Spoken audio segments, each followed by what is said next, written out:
Let's go. Right, welcome along this morning to Negotiating to Win.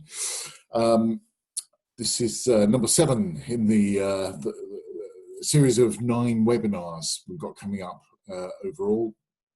I'll talk you through those in just a second, but you're very welcome. I hope wherever you're calling in from, it's just as beautiful as it is here in York. So welcome along, everyone. Let's kind of carry on a little bit. So using the chat box, and I noticed people are getting into the swing of this now. So yeah, just put in your name, maybe your business. You're very welcome, and I've noticed other people doing this. But if you wanted to put in your LinkedIn URL at some stage before the end of the call, you're very welcome to do that and then connect up. However, if that suits you, if not, no problem. But it'd be great to know where you're calling in from, what you do. And just as a bit of a sense check, morning if you've just arrived, just a bit of a sense check in the chat box about how comfortable you are on a scale of 1 to 10 around the subject of negotiating. Are you I hesitate to call a god, but anyway, do you think you know everything there is to know, in which case you should be a 10? I wouldn't just in case, I don't want everyone to call off now, but I wouldn't put myself at the 10. And there's always more to learn on this subject, but it'd be interesting to see what everyone scores themselves out at the start of this. And in a nutshell, Keith Rosell, I'm a sales coach, been around a long time in corporate sales. I'm also a visiting lecturer at Aston Business School in professional selling. One of my goals is to raise the bar in the profession of sales and get more graduates. And sales is all of a sudden going to become a respectable profession. Some of my fellow sales professionals on the line will know that it's taken a bit of a dent over the last 20, 30 years, whereas when I worked in New York, you would be very much held in high regard and perhaps in the same bracket as a lawyer or an accountant. And as a sales professional, you would be held in that status. And I long for the day when we're going to be held at that status in the UK. So number 7 of 9 sales webinars. Just a reminder, 1 to 8 here is the typical business-to-business sales process. Excuse me, and we've been through a number of these already.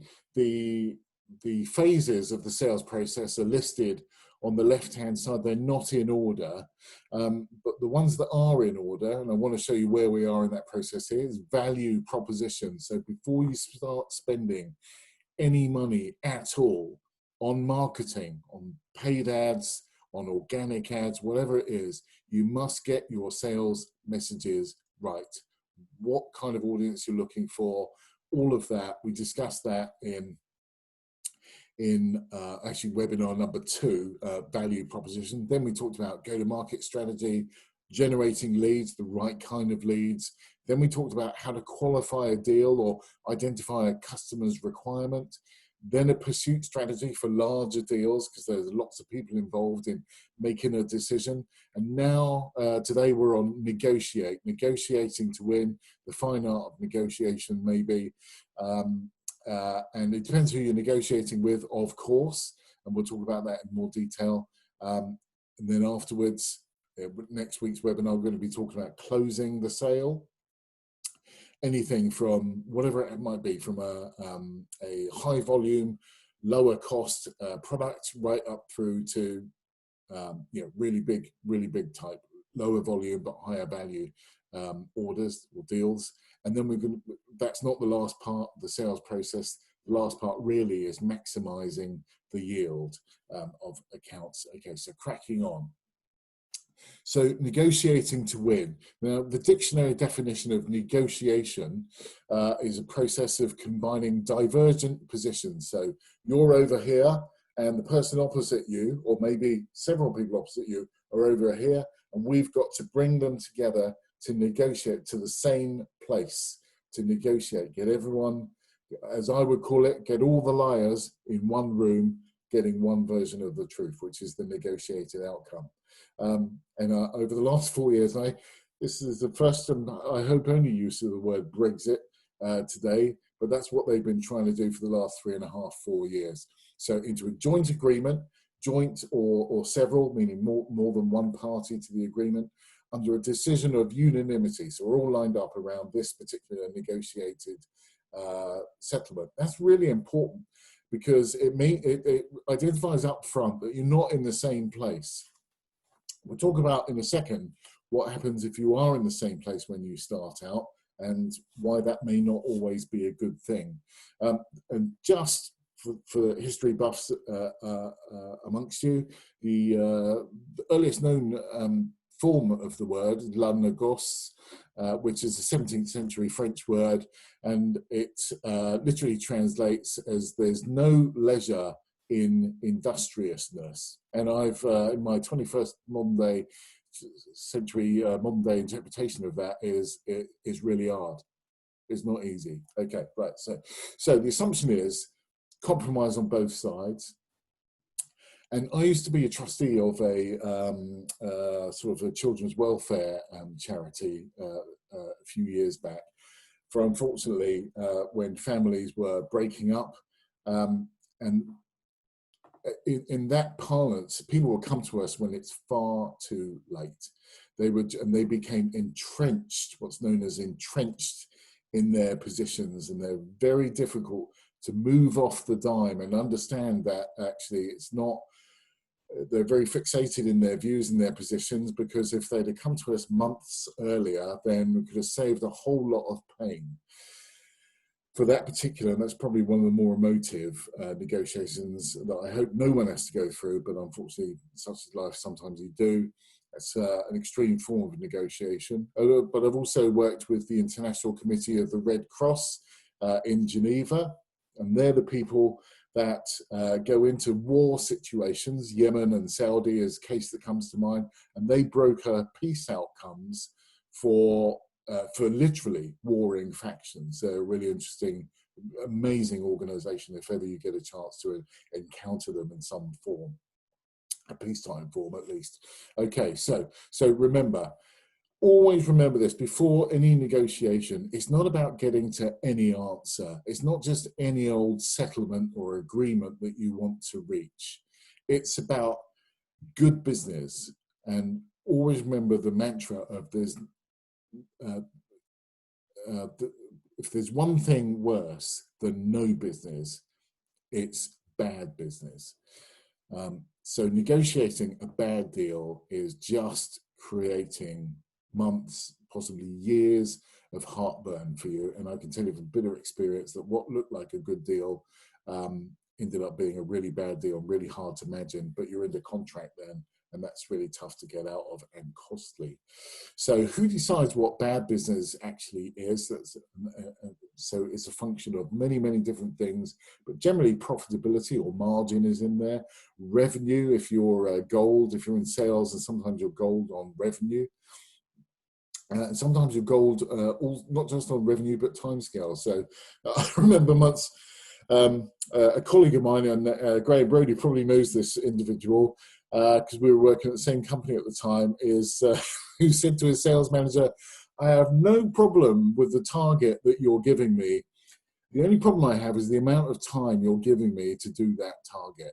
And I just thought that was a really interesting sort of juxtaposition. That's the trouble with employing clever people, is that they can kind of intellectualize these things. But the fact is, you have a revenue target, or your business has a business goal, generally deliverable over the next 12 months, but sometimes you have a monthly goal as well. So a function generally of profitability, revenue, timescales, the resource utilization probably comes in there. You don't want 50% of your main assets, your people, set on the bench. You want them all busy, but all doing productive, profitable work. And it's also important to remember that, with the exception of the International Committee of the Red Cross or Médecins Sans Frontières, it's probably not life or death. So we should get emotionally involved, provided it's productive and profitable. But it is essentially, it's a game that you're playing with the other party or parties around the table to create the illusion of confidence in your position. I'm not going to liken this to a game of poker because it's far more nuanced than that. You want to create the illusion of confidence in your position, and we'll come into why you should be able to feel confident in your position, whilst creating the illusion of cooperation and concession and diplomacy, if you like, in getting all those parties to the right answer, and the right answer for everyone. Okay, so here's a scenario. So get ready with the chat box a little bit. So here's a car. It's beautiful weather outside. Who wouldn't want a nice car for the summer, a convertible? And I went online to Auto Trader to grab this ad.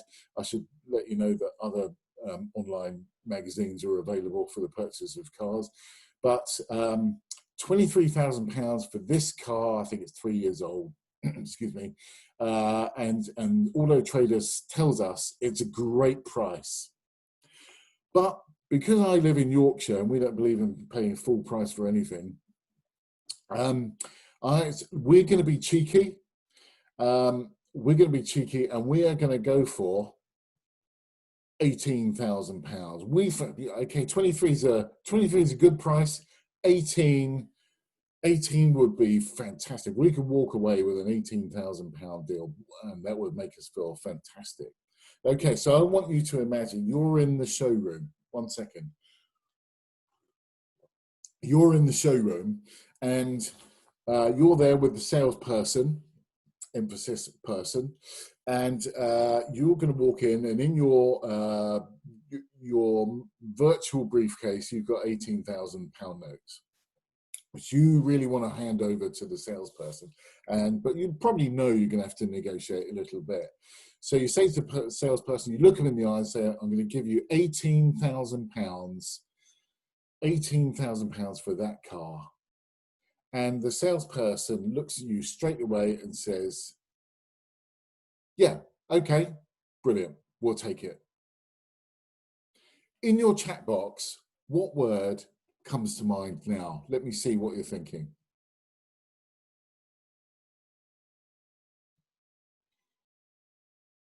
Yes, Ewan. Yes, yes, yes. Too low. What's wrong with it?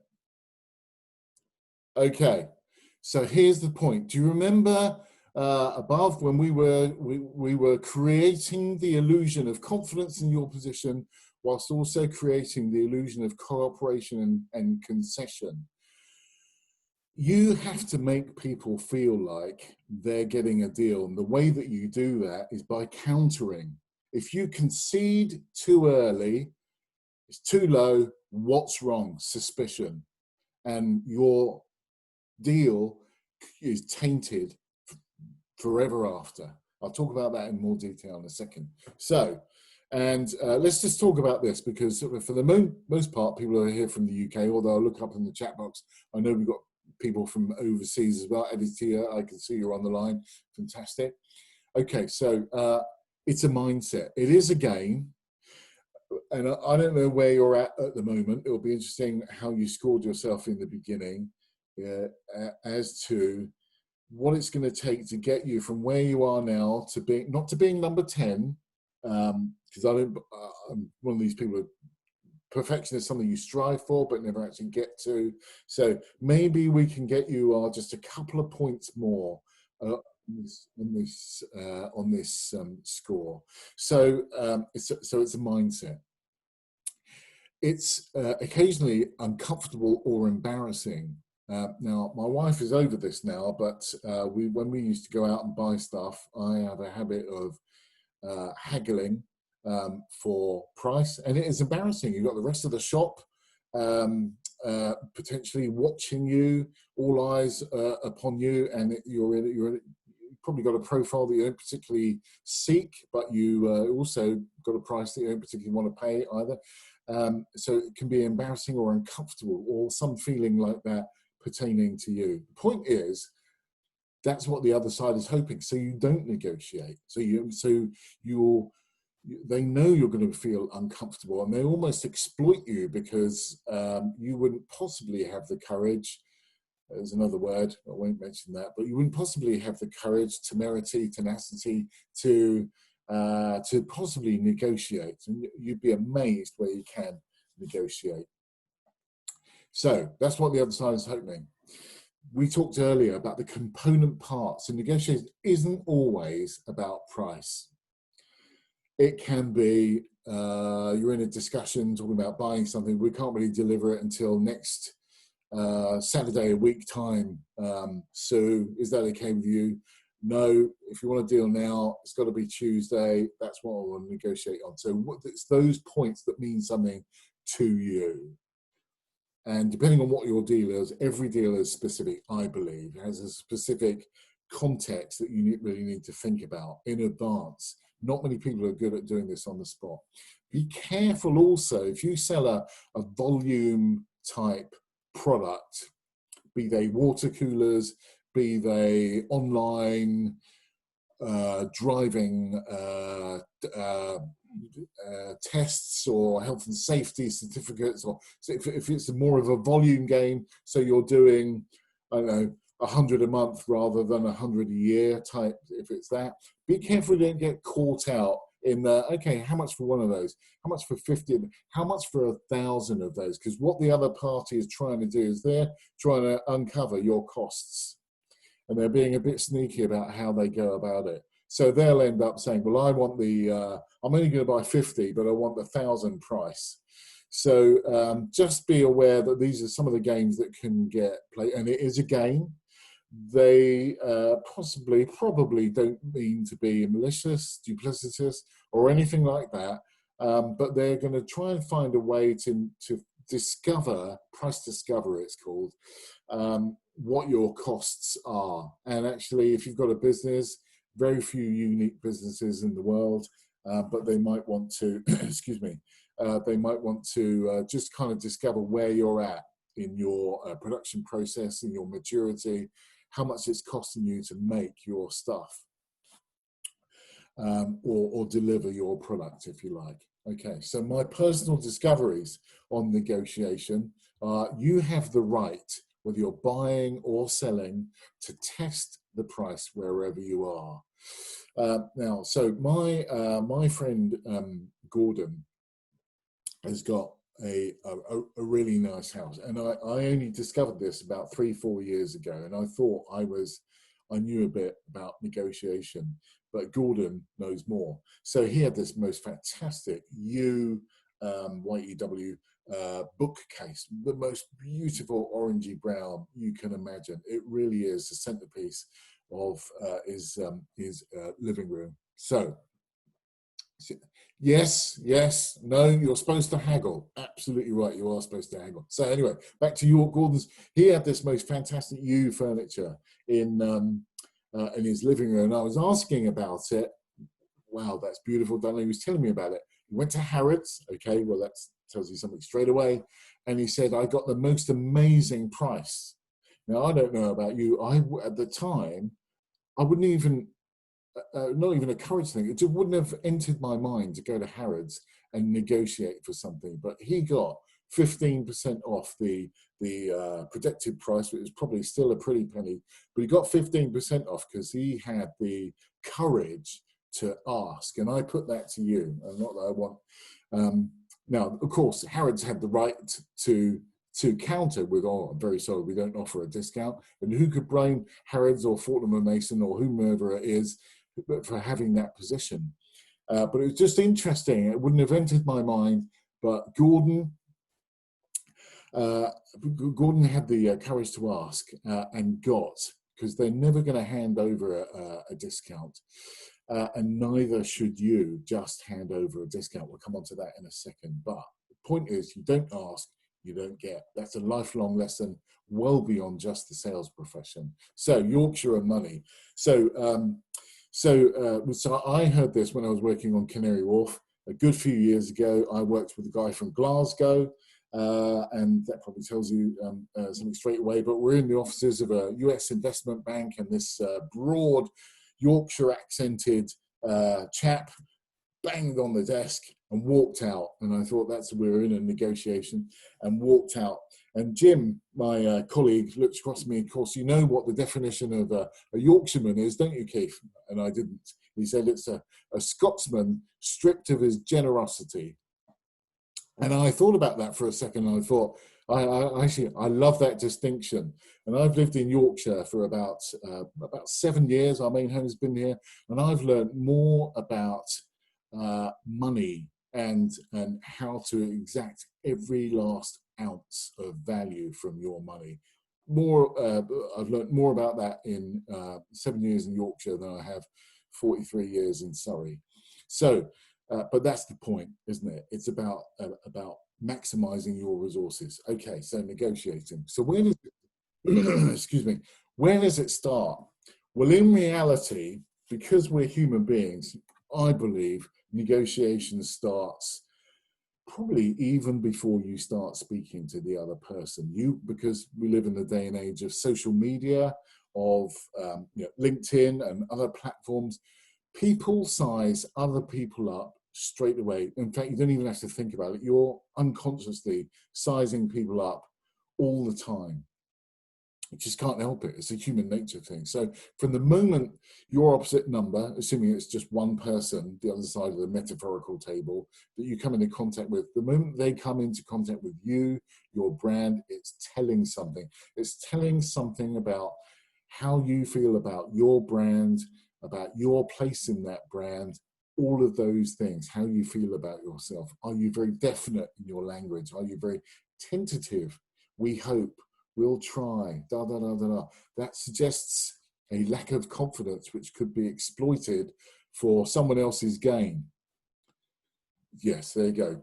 Yeah, that was a Scot. Okay, so as soon as they've engaged with you as your social media, do you come across as a confident person? But most important thing, you should come across always as your authentic self. But let's try and build some confidence, and confidence comes from taking action. Action cures fear. Let's not get into that. It's not really what this is about. But becoming a better negotiator, because you've upskilled yourself, and thank you for coming on this webinar to do just that. Okay, so from the moment you're sat in reception, excuse me, if you're waiting for a meeting, okay, not too many of those going on, but before long there will be. And so your whole demeanor about how you hold yourself, your deportment in reception tells that someone something about you and around the way you hold yourself. And they will know whether you're someone that they can negotiate with or not. And I believe, first of all, you shouldn't be, you've heard of that phrase, man of steel and velvet. The combination of the two is very helpful when it comes to negotiating. It shouldn't be with an iron fist. We'll come across that in a second. There are probably exceptions. But anyway, okay, from your first meeting, again, everything they're doing, they're summing you up, whether you realize it or not, they're getting the measure of you, the person, you, the individual, your product in the marketplace, and its standing and reputation in the marketplace. So by default, you have created almost a persona, a position that you hold. So make sure it's the best impression or the best position possible. Okay, so here we go. So here's some initial thoughts on negotiation. Excuse me one second. Okay, so so one word. If you've ever been through a successful negotiation, what one word do you think could be used to describe how everyone involved in the deal, your company, the other company, the client, what one word do you think should be used to describe how everyone feels about the deal that's been struck? Win-win, 2 words. Get that a lot. Nigel Smith, have you done this before? Okay, satisfied. Satisfied is how everyone should be feeling. That's very different. Comfortable, yes, okay. Comfortable is okay too. Satisfied is, I think the one word that should be able to be used, I'll tell you for why, is because not everyone wins in equal amounts. Now, let's face it, as salespeople, now whether or not you are a salesperson, if you've got your own business, or if you're a just me, you're in sales, whether you like it or not, excuse me, not everyone wins in equal amounts. So you might have won a lot because you just closed that deal. That customer may not have got the price that ideally they would have wanted, but they're satisfied at the very least. We're going to come on to this a bit more a bit later on, but BPR, best possible result. That's the best possible result at that meeting. Closely followed by MAR, minimum acceptable result. So in sales parlance, it would be the walk-away price. If we cannot achieve, £100,000 for this car, actually, let's go back to that other car. If we can't, they've got the sticker price, £23,000. If we can't achieve £21,500, we're not going to sell it. And me, if I'm going up with a cheeky offer of 18,000, which quite correctly they batted away, make up a stream of words, but they batted that away. Now, I may be just as satisfied buying that car at 21,500, and they'll be satisfied with that. That deal can be done. A bit like buying a house. We kind of dance around handbags a little bit, and then we get to what's the price that satisfies everyone all round. That's the important point. And what puts you in the pound seat? What is it? What's context? What environment puts you in the emotional place where you can feel like you've got the most power, not to be misused, but you've got the most power in a negotiation? We'll talk about that in just a second, but it's a really important point, the pound seat. And what are the factors and outcomes that contribute to being in the pound seat? There's position in the market. There's a context.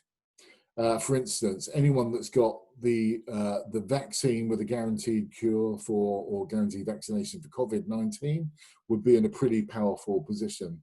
Anyone that comes up with a cure for cold, for a common cold, that would be really helpful, but not nearly as powerful as a cure for COVID-19. Okay, so supply and demand. Economists will talk about scarcity and incentive and pricing and all of those things. But basically, supply and demand is what's going to dictate who's in the pound seat. We will test that in just a moment. We talked about that in webinar number 2. Value proposition is all important, is encapsulating exactly what you do. And also your capabilities, frankly. Your capability as a negotiator. Excuse me. Whether you're great, whether you're not so good, and even if you're not that good, frankly, if you've got a minimum acceptable result or a best possible result, you will at least be protected from your lack of capability, shall we say. If you're disciplined and you respect minimum acceptable results, you will automatically walk away. I'm sorry, Mr. Customer, I can't do that. I need to achieve a better price. I can achieve this price, but I can't accept this price. That will force the conversation back onto your terms, whether or not, as long as you've got that discipline to hold fast. And the more you do this, the more comfortable or confident you will become. Okay, right, so I've got a couple of scenarios here. We talked about the pound seat, which is the balancing of your needs and their needs. And ideally, we'll come to some sort of equilibrium where your needs are met, their needs are met, we can shake hands, close the deal. Okay, so here's a scenario for you. I want you to guess or tell me who you think is in the pound seat here. This is the most expensive painting in the world. It was sold a couple of years ago for $450 million. It's the Salvatore Salvator Mundi painting by Leonardo da Vinci, actually laid in someone's museum. They thought it was a copy. Turns out it wasn't, and it was worth $500 million or thereabouts. So on that point, excuse me, on that point, if this were to come to market again, the rarest painting in the world, who do you think is in the pound seat? Is it the buyer or is it the seller? I'd like to see a couple of guesses. I just want the point to be driven home here. So yeah, okay, we're all unanimous. The seller is in the pound seat because of the scarcity of their product, if you like, Leonardo da Vinci's painting, the scarcity. Okay, let's try this one then. So who's in the pound seat for your product or service?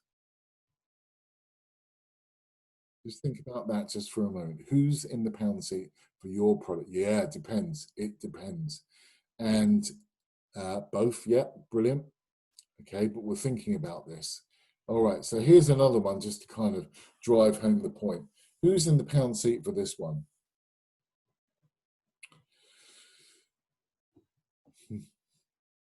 Yep, okay, all right. So I can assure you, this is a negotiation that we have all the time in my house, and you know, my good lady wife allows me to win once or twice. Yeah, she's really skillful at this. What can I say? There we go. Right. So, how to be in the pound seat? You've got to have, when you're there at the table, you've done your proposal, you've priced it. Okay, let's meet and talk about it. Now, it might be on Zoom or it might be face to face when all of this nonsense is over.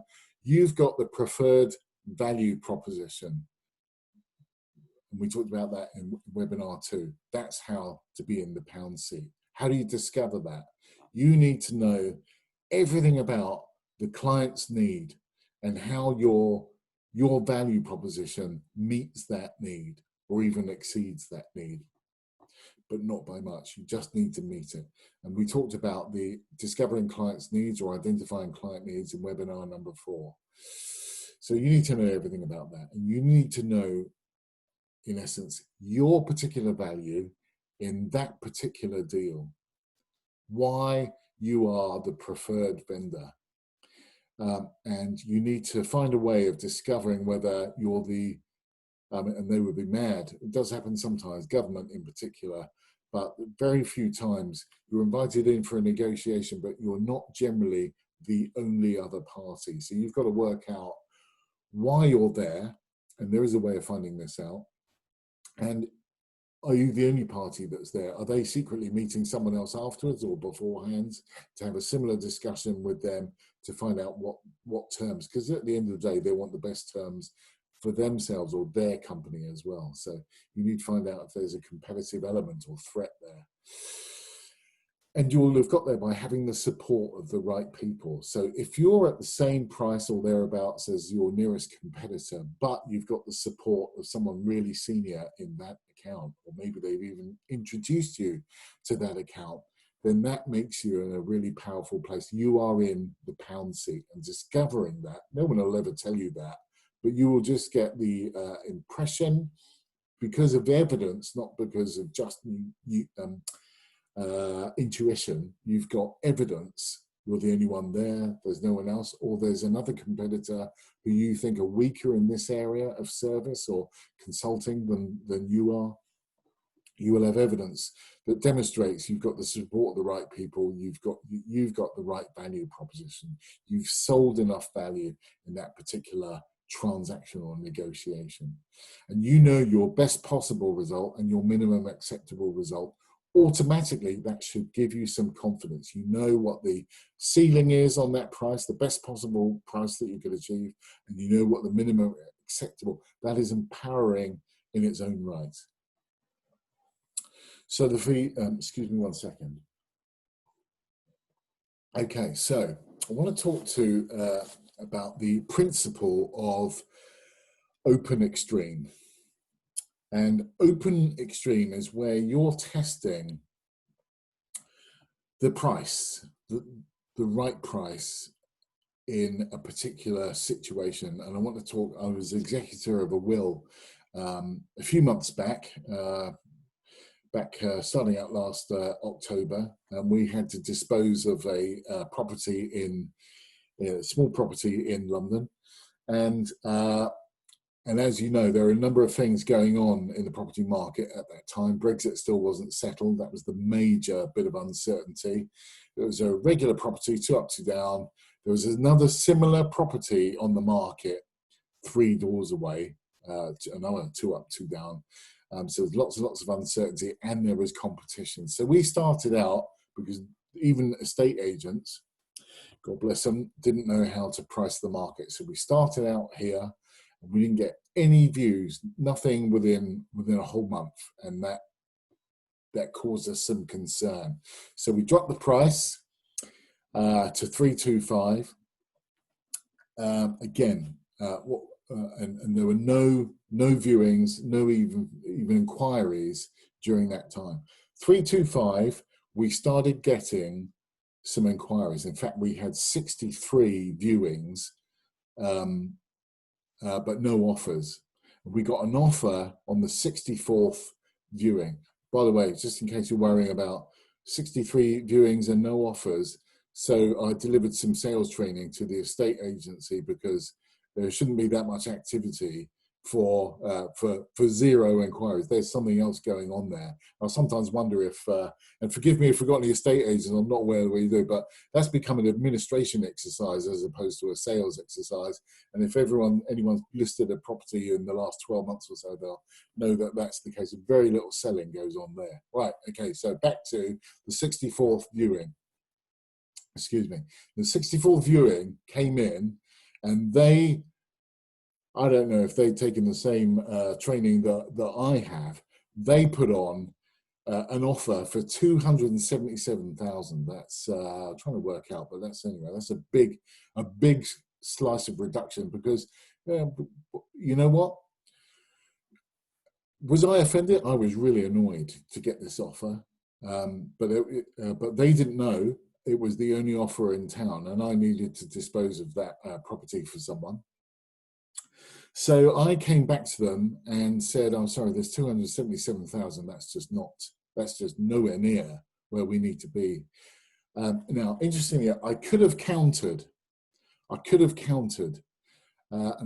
the tradition, if you like, if you go on a normal sales course or negotiation course, they'll have said, you need to come back with another number. But I wanted to see what was inside the vendor's head before I made that play. So I said to them, no, come back with a number. They came back with 290K. So that told me there was quite a bit of leeway in their pricing, and they'd given me something that was close to 300. If they would have come back with, I don't know, 279, much closer to their original number, that would have told me they're at the upper end of their budget. They didn't want to spend any more than that, and I probably wasn't going to be able to accept that on behalf of the estate. So they came up with 200. That was quite a big movement. That gave me gave me confidence that there was probably a deal to be done. They just weren't out to waste my time.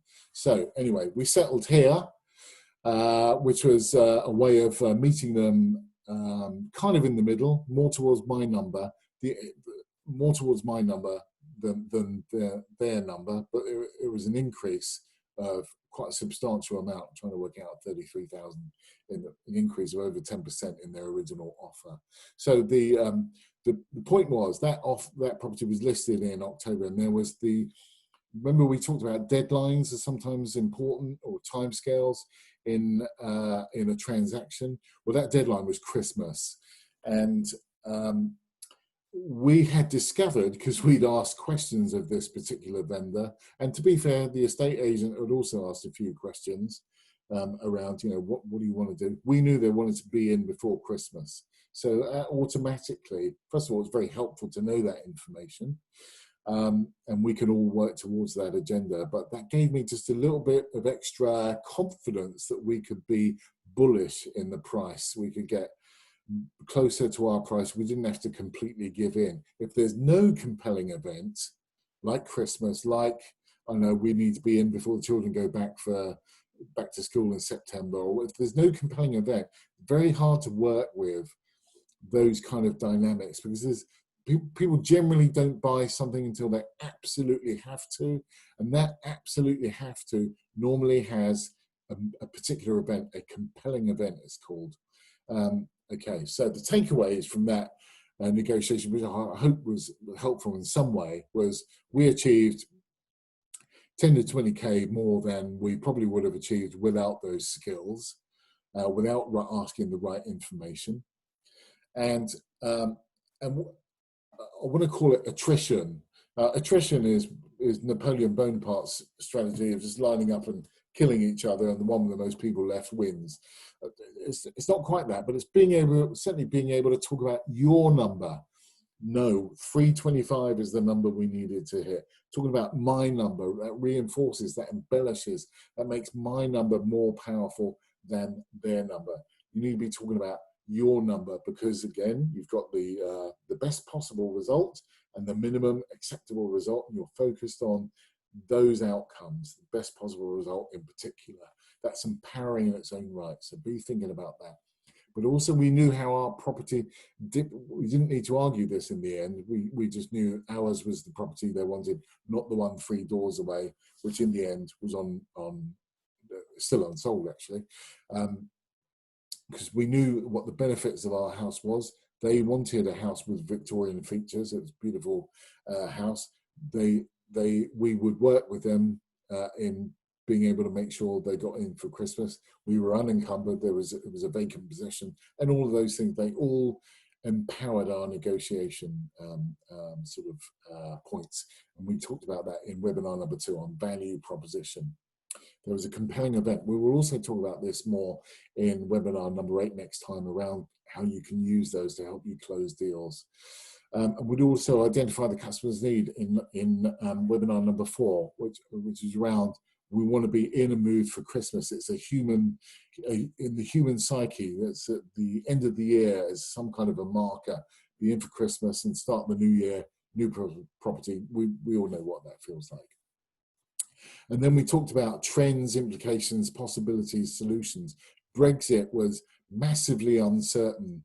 So my advice to the beneficiaries of the estate, if you like, was by going back saying, listen, that you may not get another deal. So my negotiation was also with them around, it's not as though we've got 10 offers here. We have an offer in very uncertain times. My recommendation, although it's not ideally what you would have wanted, my recommendation is that you take it. And I'm glad that we did that. Other properties still unsold. And we're still, we've got all kinds of other things to worry about now because the virus didn't come in. So everyone felt satisfied. Back to that word, satisfied. It made everyone feel like they've got a great deal, a satisfactory deal. Okay, right. So taking back control. We're 45 minutes in just now, and I'm looking. Sorry, Mr. T. Oh, okay, right. The TLA. 3-letter acronym. Is that what you mean by TLA, Susan? You can probably unmute yourself if you. Tips. Sorry, TIPS. Trends, implications, possibilities, solutions. And that's basically stuff that's outside of our control. Brexit, absolutely outside of our control, but it's a trend in the market. It's going to happen. It's going to have implications for us as a business, for us as people. There's some possibilities, a range of possibilities that could be happening as a result of Brexit. And there are some solutions. My solution, take the deal, get the cash, bank the cash. Cash is king right now. And that was even before we knew about COVID-19. Am I brilliant? I'm okay. I'm not brilliant. But it was absolutely the right advice in the context of that particular negotiation, in the context of that time. So here we go. There are going to be moments in a negotiation where you're going to feel uncomfortable. That's kind of the goal of the other side, is to knock you off balance. In judo, when the way you get someone on their back is to knock them off balance, so that so you can get hold of them and get them on there, but they're much easier to get on their back. Now, no one's going to get you on your back in a negotiation, but metaphorically, that's what they're trying to do. So they're going to make you feel pressured. I use the word bullied. I sincerely hope people don't resort to bullying, but it does happen in a high stakes sort of encounter or negotiation. It does happen because when people run out of intellectual capacity, that's what they resort to. So the way that you buy back some control if you're feeling bullied is just effectively say, hey, listen, do you mind if I loosen my tie, take off my jacket? And they have to answer that question. If they answer that question, it's almost certainly going to be, yeah, yes, of course. But instantly you've defused that situation. So get up, take your time, put your jacket off on the table. If you're just wearing a shirt top or something, ask for a glass of water instead. That'll probably buy you even more time because they'll have to walk out the room to get it, or they'll have to call someone else to get you a glass of water, whatever it is. Use that time to compose yourself, recover, go back into that negotiation when it suits you. That's really important. It's a pattern interrupt. We talked about that, certainly in webinar number 4, but also in webinar number 2 when we were talking about value proposition. We would have talked about it in the context of telephone cold calling as well, excuse me. So pattern interrupt their behavior, knock them off balance almost, and get back some sort of control. You may need to think of a second one just in case it happens again. But if they're misbehaving, call it out. Just say, I don't like the way you're speaking just now. Let's be professional. We're trying to do the right thing here. We're trying to get to the right answer. There's also, or phone me and I'll talk to them. One of those two. Okay, right. So there was an activity slide. If I'm honest, the time is pressing on just now. I'm going to continue on. If anyone's got any questions which are unanswered, stick them in the chat box and I'll come back with a bit of a video follow-up in a bit, if that's okay. So anyway, excuse me, the takeaways, negotiating to win. It suggests concessions on both sides, of course. The very notion of entering into a negotiation suggests that. But concession is a quid pro quo. If I concede something, then you should, well, here's the rule. You should never concede anything without getting something in return. And all deals are context specific. So if I concede on some sort of negotiation, I'm going to ask for something in return. So going back to that car analogy, they may have said, well, I need you to pay more than you were originally thinking of, 21.5 rather than 18. And I would say, okay, but I want a warranty, or I want it balloted, I want a full tank of petrol. You've got to get something in return. And the reason why, and I never used to be bothered about that because I just thought I want to pay the price. It's about respect. It's about that other person. And this is a very emotive, if you like, or vulnerable sort of declaration, if you like. It's about that other person having respect for you. It's about that other person respecting you, both now and going forward. You may need to go back. If it's a big account, you might need to go back with something else at a later stage because you want to sell them something else. Or you might have to manage some bad news if it's a big account and you're responsible for service delivery as well. It's about respect. Get something back. No matter how small, get a concession in return. Find out what it is. And the more you know about that deal, the more you'll know what to ask for. It will be, because you've set best possible result and minimum acceptable result, you'll have a range of things that you can ask for and make demands of in order to buy back another concession. So that's really, really important. Excuse me. Okay, so the pound seat, relative power. If you want to buy a Leonardo da Vinci, you probably won't be in the pound seat. If you're selling your product or service with a particular account, if you know everything about that deal, you've got the right value proposition, and you're right there in the moment, you should be in the pound seat. And the pound seat, you don't have to have a massive difference between you and the customer. 1% is all it takes. But getting that extra 1% makes all the difference. Supply, demand, scarcity. Are you one of 10 people in your local marketplace doing online digital advertising? That's only ever going to come down to price and trust. But if you've got your value proposition worked out to the nth degree, you're going to be targeting the right people that want to buy from people like you.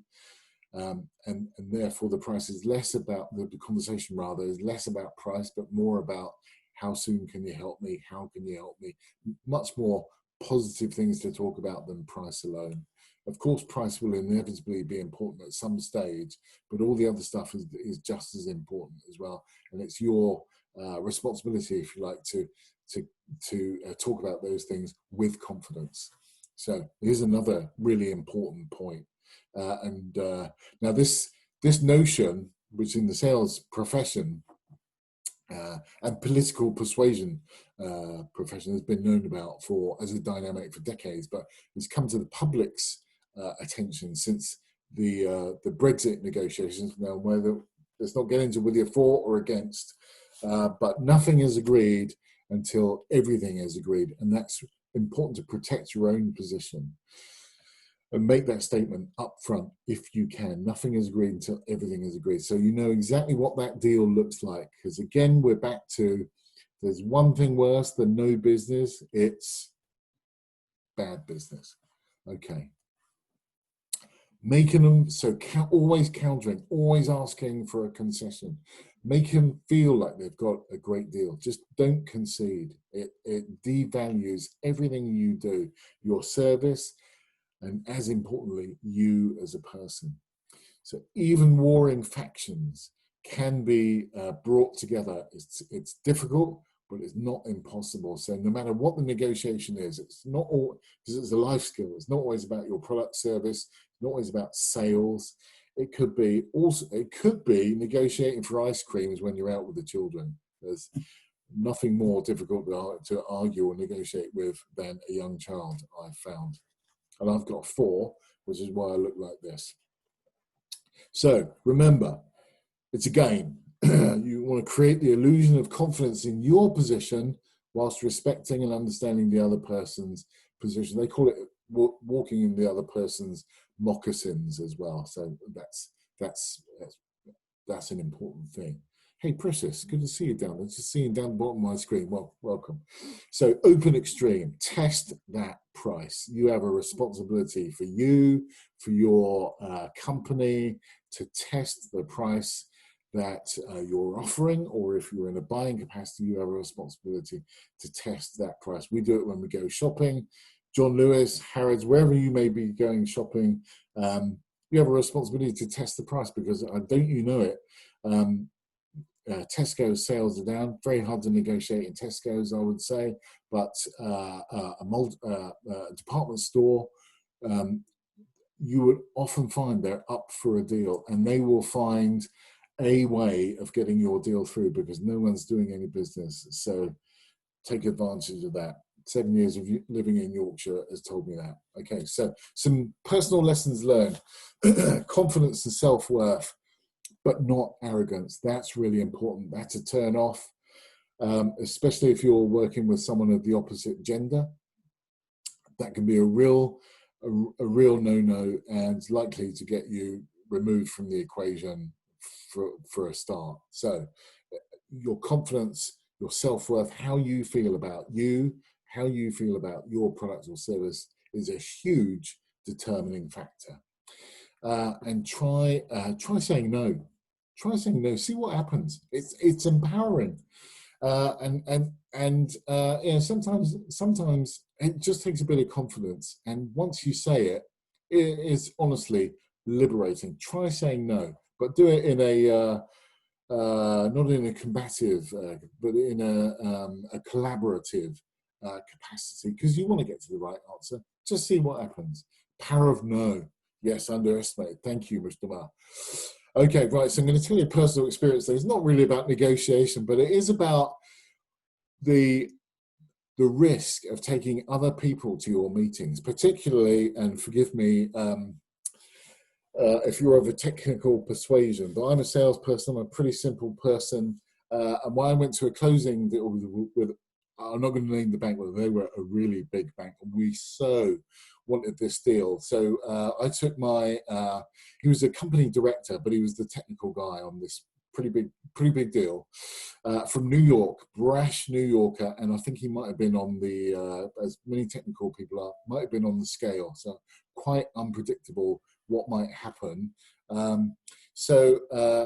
Anyway, the CIO, the Chief Information Officer, invites us into this meeting. We think it's the closing meeting because they basically already accepted our proposal. He wants us to meet his boss, the Chief Technology Officer. So we go in, and before I get a chance even to do the introductions, the CTO says, "And gentlemen, what is it you want from this project?" And before I can even open my mouth, Steve leans across and says in this broad Brooklyn accent, he said, "Our goal is this: to get money from your account into our account." Now, of course, that was the goal.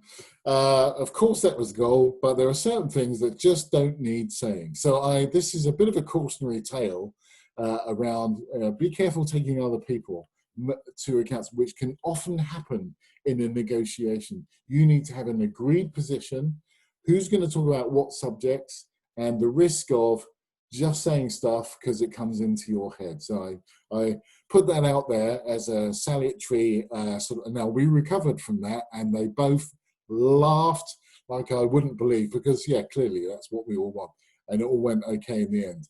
All right, okay, right. So managing people is a whole different. So I would like to know in the closing minute or two of this webinar, given what we've just talked about, and I genuinely don't mind what the answer is, how comfortable are you now about negotiating? Okay, we're getting some great numbers down there. This is all about you, it's not about me. And can I also invite you, what one thing are you going to do as a result of going through this webinar? I'm going to call it an experience because sometimes it is. What one thing are you going to start doing now? And what one thing are you going to stop doing now? I'd really love to know. Probably still a 7, Graham Brody. Okay, right. Okay, well, I hope that's a good thing. So what one thing are you going to start doing? What one thing are you going to stop doing? Okay, that'd be fun. Because yes, best possible result, minimum acceptable result, and saying no. See what happens. What's the worst thing that could happen? It's not life and death. Okay, brilliant. So anyway, thank you so much. We've had some questions. I think I've dealt with some. I knew what I do, but not the theory of it. Great, got some structure around it. Take control, the pound seat. Wonderful, excellent, Precious. Thank you for that. Hundreds of things you probably knew, didn't. Yeah. So often, particularly when you get to my age, you do stuff from intuition, which is good, but it's not nearly as good as knowing what is bringing it into your conscious, so that you know why you're doing it. That's even more helpful. So if I scored myself an 8 because of intuition, if I was doing it from the conscious sort of memory, if you like, then I'd score myself at an 8.5. It gives you a half a point of added firepower, I would say. So next Wednesday, we're into June already. We're going to be talking about closing, 50 Shades of Closing. And I'm if there's anything specifically, letting the party walk away. Yeah, well done, David. We're going to be talking about closing. It's a fascinating, it's a big subject, just like negotiation, but it's fascinating. And if there's anything specifically about closing you want me to talk about, now's the time, because I'm going to start working on the slides probably tonight. I've really enjoyed delivering this, got some great questions. It's great to see you so much. And if you've registered for this, then you'll be included in the mail that goes out with the recording, which I've remembered to do on this occasion. So finally, in Leeds, fantastic. I hope you're going to follow that up. If you want a 15-minute session with me, drop me a line here or to keith@salesmarvel.co.uk, and we'll schedule in. 1 or 2 people have asked for that already. Thank you for that. These webinars will be free online and viewable on YouTube until at least the 10th of June. After that, they'll probably go to a paywall, because at some stage, yeah, that's going to need to happen. So bear in mind that. Also, Thrive in Sales podcast I launched last week with Niraj. It's fantastic. It's about being in sales. So there'll be sales strategies and tips every week, and every week we'll have a guest that's talking about how to stay well, not just through COVID-19, but beyond as well. There'll be all sorts of things on mental health, on nutrition. Irony, I know, but we've been talking about nutrition as well, and that's all good. You can see that. I'll send you a link to that. Questions, we've already asked those. I'd also be interested in other subjects you want to hear about, and I'll put together opportunities. Thank you, Amit, that's kind. I'll put together webinars on other subjects you're interested in hearing about. It's helpful for me as well. Okay, so thank you again. Stay home. My goodness me, what a time to be talking about staying home. But protect the NHS or wherever it is you are, and save lives. Thanks ever so much, everyone. I really appreciate your time and attention and courtesy, and I'll see you real soon. Take care, everyone. Bye-bye.